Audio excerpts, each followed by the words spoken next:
master of one question. Then you go to the next part. That, see, you have to offer the salah. So what is the proof? What is the proof that the Muslims, the way you Muslims offer salah is right?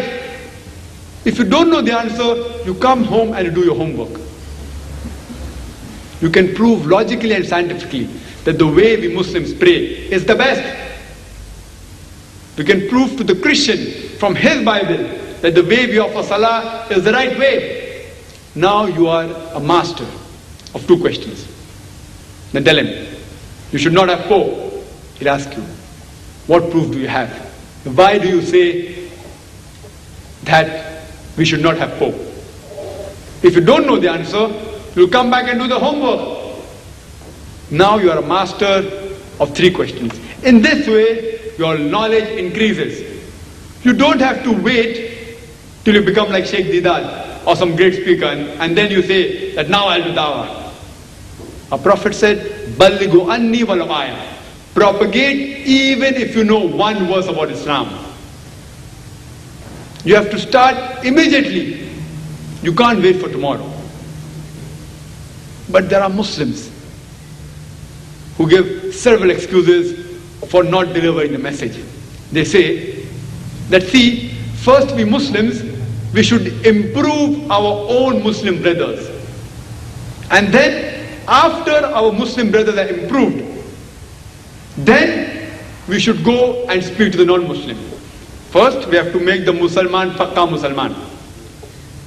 We'll make the Muslim a good Muslim, and afterwards, we will deliver the message to the non-Muslim. Believe me, that time will never come. That time will never come. It's impossible to make all the Muslims Pakka Musalman. Our beloved Prophet could not do that. Believe me, he delivered the message to his family members. He could not convince his own uncle. His own uncle did not accept Islam. Do you think you're better than the Prophet? No, first we have to improve our own people. Then deliver the message to the other people. Do you know the reason why they say this? Because it's easy. If I tell a Muslim that, brother, you should offer salah, even if he does not pray, he will not retaliate. He will listen to you quietly. Bhai sahab, dai rakho, keep a beard. Even if he does not like it, he will not retaliate. Give your zakah. Even if he is not giving, he will not retaliate. But if you speak about Islam to the non-Muslim, there will be a reaction. There may be a retaliation. So we want to do the easy job. We want to choose. We don't do the job. We want to choose the easy part. And we pass the buck on. And we give excuses for not delivering the message.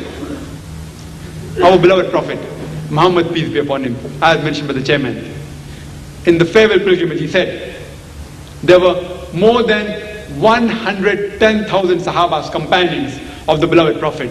And he asked them that, did you get the message? And all of them unanimously said, Beshak, yes, we got the message. Then the Prophet said, all those who are present here, you have to deliver the message to those who are not present here. And believe me, there were less than 10,000 Sahabas who were buried in Arabia. More than 100,000 Sahabas went outside Arabia. For what? For making Musalman Pakka Musalman? For delivering the message to the non-Muslims. For doing dawah. And even at the time of the Prophet, when the Prophet lived in Medina, it's mentioned in the hadith that our Prophet said, there were many Muslims who did not come for the compulsory congregation. It's mentioned in Sahih Bukhari, volume number 1, that they did not come for the Jummah Salah to the mosque. The Prophet felt like burning their houses. That means, even at the time of the Prophet, there were Muslims who were not good Muslims. They did not come for the compulsory congregation. They did not come for the Jummah Salah. But still, our beloved Prophet, he sent letters to the various non-Muslim kings, to the king of Abyssinia, the king of Egypt, and various letters. Many of the kings even tore the letter and trampled it. But still, he delivered the message.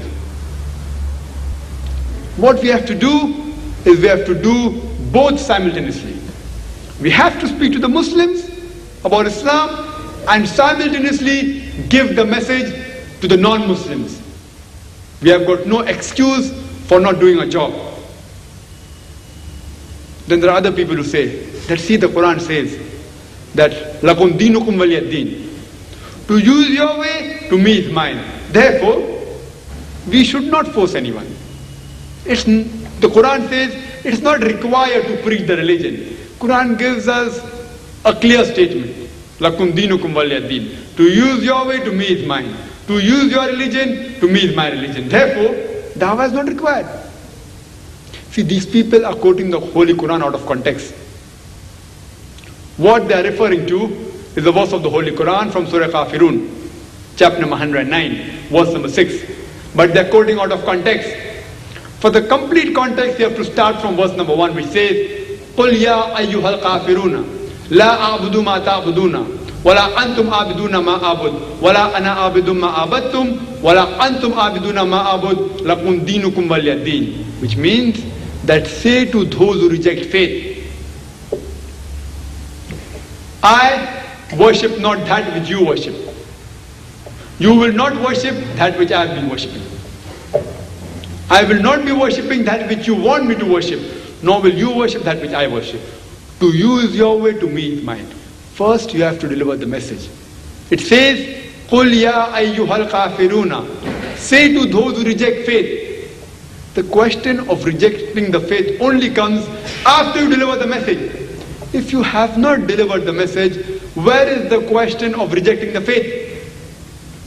If they are not Muslims, why should we force Islam on them? Again, they are quoting out of context. What they are referring to is the verse of the Holy Quran from Surah Al-Baqarah, chapter number 2, verse number 256, which says, لَا إِكْرَاهَ فِي الدِّينِ. There is no compulsion in religion, but truth stands out clear from error. Those who hold the hand of Allah subhanahu wa ta'ala, Allah will take him from darkness to light. Those who hold the hand of the evil one, he will take you from light into darkness. Complete the verse. Just don't say there is no compulsion in religion. Along with it, you should say truth stands out clear from error. You have to present the truth. If they don't accept the truth, then you don't have to force it down the throat. Forcing Islam at the point of the sword, at the point of the gun, it's useless. But still, you have to deliver the message. After you have delivered the message, if they do not agree with the truth, you have to say, La ikrah fi din. There is no compulsion in religion. Truth stands out clear from error. But still, we Muslims, we don't want to do the job. We are afraid that if we deliver the message, we will make enemies. We will lose our friends. We will lose our business. We will lose our wealth. And they give excuses.